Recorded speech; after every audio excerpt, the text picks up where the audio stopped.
ನಮಸ್ಕಾರ ಸ್ನೇಹಿತರೆ, ನಾನು ನಿಮ್ಮ ಹರೀಶ್. ಇಂದು ದಕ್ಷಿಣ ಭಾರತದ ಚಿತ್ರರಂಗದ ಇತಿಹಾಸದಲ್ಲೇ ಅತ್ಯಂತ ಕರಾಳ ದಿನ. ಕಳೆದ 6 ದಶಕಗಳಿಂದ ತನ್ನ ಮಧುರ ಕಂಠದಿಂದ ಕೋಟ್ಯಾಂತರ ಹೃದಯಗಳನ್ನು ಆಳಿದ್ದ ಗಾನ ಕೋಗಿಲೆ ಎಸ್ ಜಾನಕಿ ಅವರು ಇಂದು ನಮ್ಮನ್ನ ಅಗಲಿದ್ದಾರೆ. ಹೌದು, ವಯೋಸಹಜ ಅನಾರೋಗ್ಯದಿಂದ ಬಳಲುತ್ತಿದ್ದ 88 ವರ್ಷದ ಸ್ವರ ಸರಸ್ವತಿ ಇಂದು ಸಂಜೆ 7:30ಕ್ಕೆ ಮೈಸೂರಿನ ಖಾಸಗಿ ಆಸ್ಪತ್ರೆಯಲ್ಲಿ ಕೊನೆಯುಸಿರೆಳೆದಿದ್ದಾರೆ.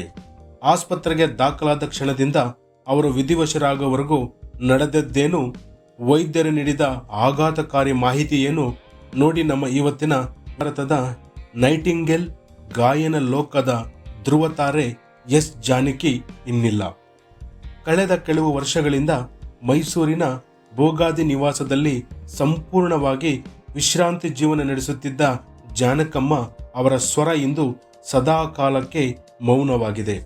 ಇತ್ತೀಚೆಗೆ ಕಾಲು ಜಾರಿ ಬಿದ್ದು ವೀಲ್ ಚೇರ್ನಲ್ಲೇ ಓಡಾಡುತ್ತಿದ್ದ ಅವರಿಗೆ ವಯೋಸಹಜ ಆರೋಗ್ಯ ಏರುಪೇರಾಗಿತ್ತು.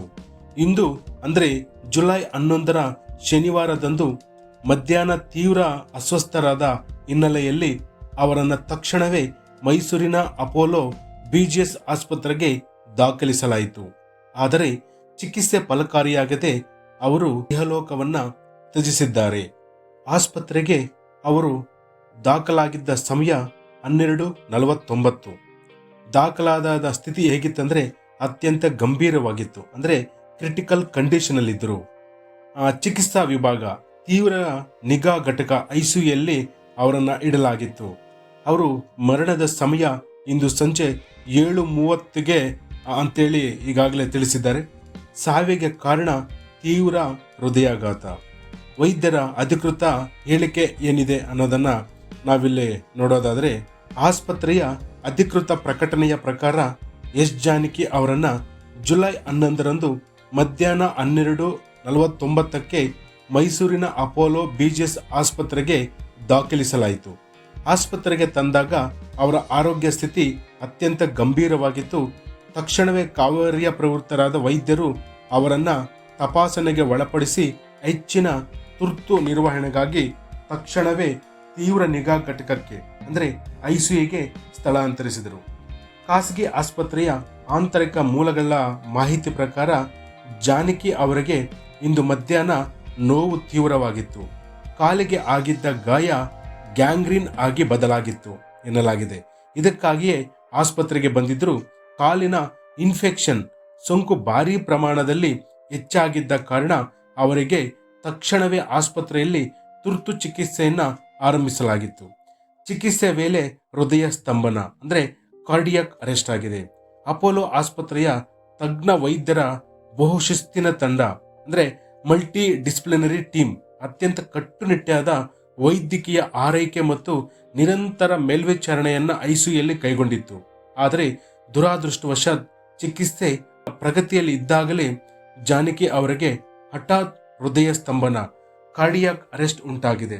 ವೈದ್ಯರು ಅವರನ್ನ ಉಳಿಸಿಕೊಳ್ಳಲು ತೀವ್ರ ಪ್ರಯತ್ನ ನಡೆಸಿದರೂ ಸಹ ಚಿಕಿತ್ಸೆ ಫಲಕಾರಿಯಾಗದೆ ಅವರು ರಾತ್ರಿ 7:30ಕ್ಕೆ ನಿಧನರಾಗಿದ್ದಾರೆ ಎಂದು ಆಸ್ಪತ್ರೆ ವೈದ್ಯಕೀಯ ಮಂಡಳಿ ಅಧಿಕೃತವಾಗಿ ಘೋಷಿಸಿದೆ. ಇನ್ನು ಜಾನಕಿಯವರ ಬಾಲ್ಯದ ದಿನಗಳನ್ನು ನೋಡೋದಾದರೆ 1938ರಲ್ಲಿ ಆಂಧ್ರ ಪ್ರದೇಶದಲ್ಲಿ ಜನಿಸಿದ ಎಸ್ ಜಾನಕಿ ಕನ್ನಡ ಚಿತ್ರರಂಗದ ಹೆಮ್ಮೆಯ ಕೋಗಿಲೆಯಾಗಿದ್ದರು. ಕನ್ನಡ, ತಮಿಳು, ತೆಲುಗು, ಮಲಯಾಳಂ ಸೇರಿದಂತೆ 20ಕ್ಕೂ ಹೆಚ್ಚು ಭಾಷೆಗಳಲ್ಲಿ ಬರೋಬ್ಬರಿ 48,000ಕ್ಕೂ ಹೆಚ್ಚು ಹಾಡುಗಳನ್ನು ಹಾಡಿ ಗಿನ್ನಿಸ್ ದಾಖಲೆ ಬರೆದ ಮಹಾನ್ ಚೇತನ ಎಸ್ ಜಾನಕಿಯವರು. ಕನ್ನಡಿಗರ ಪಾಲಿಗೆ ಮಾತು ಮುಗಿಯುವ ಮುನ್ನ ಗಗನವು ಎಲ್ಲೋ ಭೂಮಿಯು ಎಲ್ಲೋ ಯುಗ ಯುಗಾದಿ ಕಳೆದರು ನಂತಹ ಅಸಂಖ್ಯಾತ ಅಮರ ಗೀತೆಗಳನ್ನು ಕೊಟ್ಟವರು. 4 ರಾಷ್ಟ್ರ ಪ್ರಶಸ್ತಿಗಳು, ವಿವಿಧ ರಾಜ್ಯಗಳ 100 ಪ್ರಶಸ್ತಿಗಳು ಇವರ ಮುಡಿಗೇರಿದ್ದವು. ಕೇಂದ್ರ ಸರ್ಕಾರ ತಡವಾಗಿ ಪದ್ಮಭೂಷಣ ಪ್ರಶಸ್ತಿ ಘೋಷಿಸಿದಾಗ ದಕ್ಷಿಣ ಭಾರತದ ಕಲಾವಿದರನ್ನ ಕಡೆಗಣಿಸಲಾಗುತ್ತಿದೆ ಎಂದು ಧೈರ್ಯವಾಗಿ ಆ ಪ್ರಶಸ್ತಿಯನ್ನೇ ತಿರಸ್ಕರಿಸಿದ ಗಟ್ಟಿಗಿತ್ತಿ ಈ ಜಾನಕಮ್ಮನವರು. ಜೊತೆಗೆ ಜಾನಕಮ್ಮನವರು ಬರೀ ನಮ್ಮ ದಕ್ಷಿಣ ಭಾರತದ ಮತ್ತೆ ಭಾರತದಷ್ಟೇ ಅಲ್ದಿರ ಇವರು ವಿದೇಶಗಳಲ್ಲಿ ಇಂಗ್ಲಿಷ್ ಹಾಡುಗಳನ್ನು ಕೂಡ ಹಾಡಿದ್ದಾರೆ. ಅಲ್ಲಿ ಕೂಡ ಇವರು ಹೆಸರನ್ನ ಗಳಿಸಿದಂಥವರು ಈ ಎಸ್ ಜಾನಕಿ ಅವರು.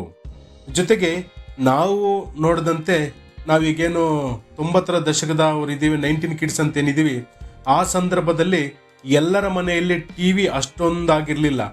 ಸಾಮಾನ್ಯವಾಗಿ ನಾವು ಈ ಸೆಲ್ಗಳು ಹಾಕುವಂತ ರೇಡಿಯೋದಲ್ಲಿ ಹಾಡುಗಳನ್ನ ಕೇಳುವಂತ ಸಂದರ್ಭದಲ್ಲಿ ಎಸ್ ಜಾನಕಿ ಅವರ ಹಾಡುಗಳೇ ಮತ್ತೆ ಮತ್ತೆ ಮತ್ತೆ ಮತ್ತೆ ಬರ್ತಾ ಇರೋದಂಥದ್ದು ನಾವು ಆವಾಗಿಂದ ಕೂಡ ಇವರನ್ನ ನೋಡ್ಕೊಂಡು ಬಂದಂಥದ್ದು.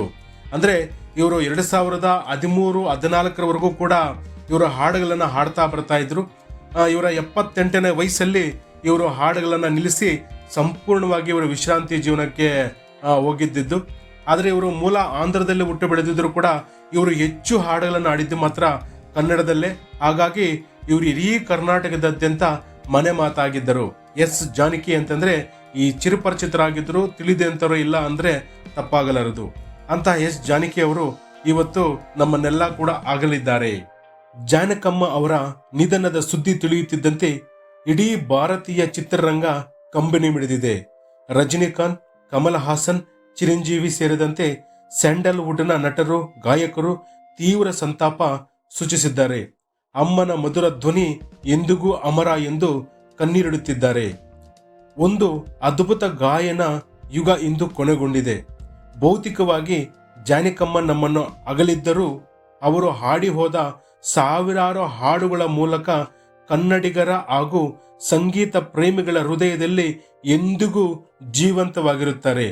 ಈ ಗಾನಮಾತೆಯ ಆತ್ಮಕ್ಕೆ BSB ನ್ಯೂಸ್ ವಾಹಿನಿ ಸಂಪೂರ್ಣ ಶ್ರದ್ಧಾಂಜಲಿ ಅರ್ಪಿಸುತ್ತದೆ. ನಿರಂತರ ಸುದ್ದಿಗಾಗಿ ನೋಡ್ತಾ ಇರಿ ನಮ್ಮ BSB ನ್ಯೂಸ್.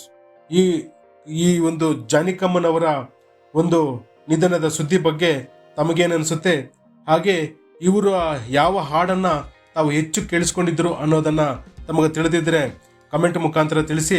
ಇದು ಇವತ್ತಿನ ವಿಡಿಯೋ. ಸ್ನೇಹಿತರೆ, ವಿಡಿಯೋ ಇಷ್ಟ ಆಗಿದ್ರೆ ಲೈಕ್ ಮಾಡಿ, ಶೇರ್ ಮಾಡಿ. ಇಷ್ಟೊತ್ತು ವಿಡಿಯೋ ನೋಡಿದ್ದಕ್ಕಾಗಿ ಧನ್ಯವಾದಗಳು.